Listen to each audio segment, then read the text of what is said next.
ভীষণ সুন্দর ওয়েদার আজকে। এরকম ওয়েদার সাধারণত লন্ডনে পাওয়া যায় না। অনেক দিন পর্যন্ত আমরা ওয়েট করি এরকম একটি ওয়েদারের জন্য।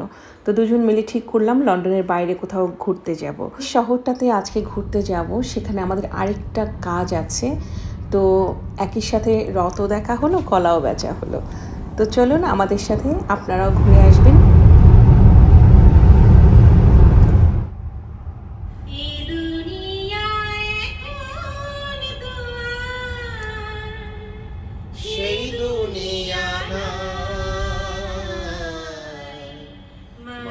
নামের মানুষ আছে দুনিয়া বোঝা, সেই মানুষের ভিড়ে আমার সেই মানুষ নাই। এই দুনিয়া এখন তো আর সেই দুনিয়া নাই। মানুষ নামের মানুষ আছে দুনিয়া বোঝায়, সেই মানুষের ভিড়ে আমার সেই মানুষ নাই। এই মাটির দেহ খাইলো পুড়ে, দেখলো না তোকে সারা জীবন নয়নে, রইলো জলের ঢেউ। এই মাটির দেহ খাইলো পুড়ে, দেখলো না তোকে সারা জীবন নয়নে, রইলো জলের ঢেউ। আমার দুঃখের কথা কইতে গেলে এই দুনিয়ার সবাই বলে শোনার সময় নাই। এই মানুষের ভিড়ে আমার সেই মানুষ নাই। এখন বুঝি দারুণ সময়, বদলে গেছে দিন। কেউ মনে চায় না দিতে একটু সময় ঋণ। এখন বুঝি দারুণ সময়, বদলে গেছে দিন। কেউ মনে চায় না দিতে একটু সময় ঋণ। আমার মনের বাগান রইল খালি, সেই বাগানের সুজন মালি বলো কোথায় পাই। এই মানুষের ভিড়ে আমার সেই মানুষ নাই।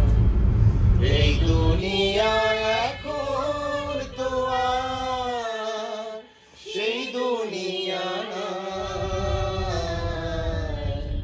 মানুষ নামের মানুষ আছে দুনিয়া বোঝায়, এই মানুষের ভিড়ে আমার সেই মানুষ নাই। গ্রামের পথ ধরে যেতে যেতে আমরা কিন্তু আমাদের গন্তব্যে প্রায় পৌঁছে গেছি। এই যে আমরা চলে এসেছি ইংল্যান্ডের বাকিংহামশায়ারে। ভীষণ সুন্দর একটা সিটি এটা। আর যে উদ্দেশ্যে আমরা এসেছি সে গল্প আমি আরেকদিন করব। এই যে বিস্তর মাঠ দেখতে পাচ্ছেন, এটাই আমি দেখতে এসেছি। তো ওই যে বললাম রথ দেখা হবে, কলাও বেচা হবে। তো আজকে আমরা অনেক এনজয় করব। এই কাঙ্ক্ষিত জায়গাতে আসার জন্য আমি অনেক বছর ধরে অপেক্ষা করেছিলাম। একদমই সাডেন প্ল্যানে আজকে চলে এলাম। প্রথম দেখাতেই এই জায়গাটাকে আমার ভীষণ আপন মনে হচ্ছিল। তো আমরা অনেকক্ষণ এখানে ছিলাম, তারপরে আসলে দুপুর হয়ে গেছে, ক্ষুধাও লেগে গেছে। তো আমরা যে উদ্দেশ্যে এসেছিলাম সেটা মোটামুটি হয়ে গেছে। এখন আমরা একটু খাবারের উদ্দেশ্যে যাচ্ছি, দেখি কাছে কোথাও রেস্টুরেন্ট পাই কিনা। ইংল্যান্ডের একটা জিনিস ভীষণ ভালো লাগে, সেটা হলো আপনি যেখানেই যাবেন আপনি আপনার পছন্দ মতো খাবার পাবেন। যেটা হলো হালাল খাবার, যদি চান হালাল খাবার পাবেন, আপনার ফিশ আইটেম পাবেন, ভেজিটেবল আইটেম পাবেন, সালাদ আইটেম পাবেন। আমরা অন্যান্য কান্ট্রিতে যখন যাই তখন এটা একটু মুসিবত হয়ে যায়, কারণ হালাল খাবার প্রথমত আমাদের খুঁজতে হয়, প্লাস ফিশ এবং ভেজিটেবল আইটেম খুব কম। তো দেখা যায় বেশিরভাগই মিট আইটেম থাকে, বার্গার, কাবাব, মিট এই টাইপের খাবার বেশি থাকে। তো লন্ডনেই তো এটার জন্য বেস্ট, আপনি যে কোনো খাবারই গুগল সার্চ করলে পেয়ে যাবেন কোথায় কোনটা আছে। আমরা এই যে একটা রেস্টুরেন্টের কাছে চলে এসেছি, তার আগে একটু ফ্লোরিশ শপে যাচ্ছি। এখানে অনেক সুন্দর সুন্দর গাছ আছে।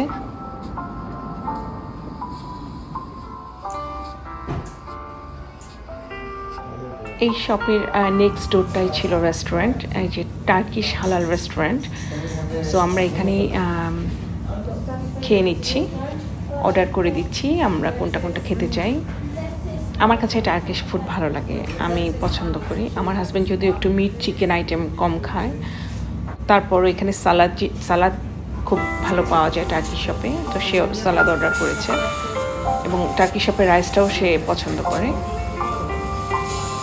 আমাদের সামনে একদম ফ্রেশ কুক করা হচ্ছে।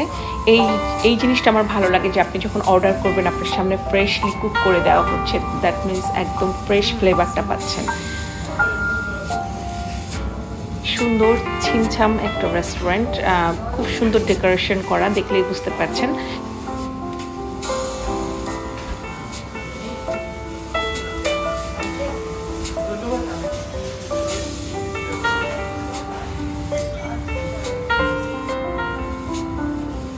আমাদের ফুড এসে গেছে, দেখলেই বুঝতে পারছেন কতটা ফ্রেশ লাগছে এবং খাবারটা খুবই ইয়াম্মি ছিল।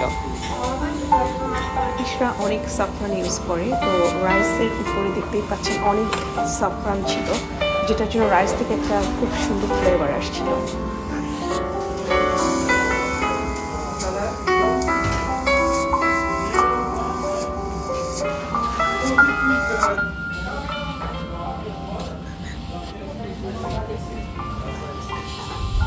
অনেক ঘোরাঘুরি হলো, অনেক মজার একটা সময় কাটালাম দুজন মিলে। এইভাবে আসলে সাধারণত দুজনের বের হওয়া হয় না, যেহেতু আমাদের বাচ্চা কাচ্চা আছে। তারপরও আজকে সাহস করে বেরিয়ে গেলাম। তো এই যে রওনা হচ্ছি বাসার উদ্দেশ্যে, ইট পাথরে ঘেরা ব্যস্ত নগরী লন্ডনে। আবার কথা হবে, আল্লাহ হাফিজ।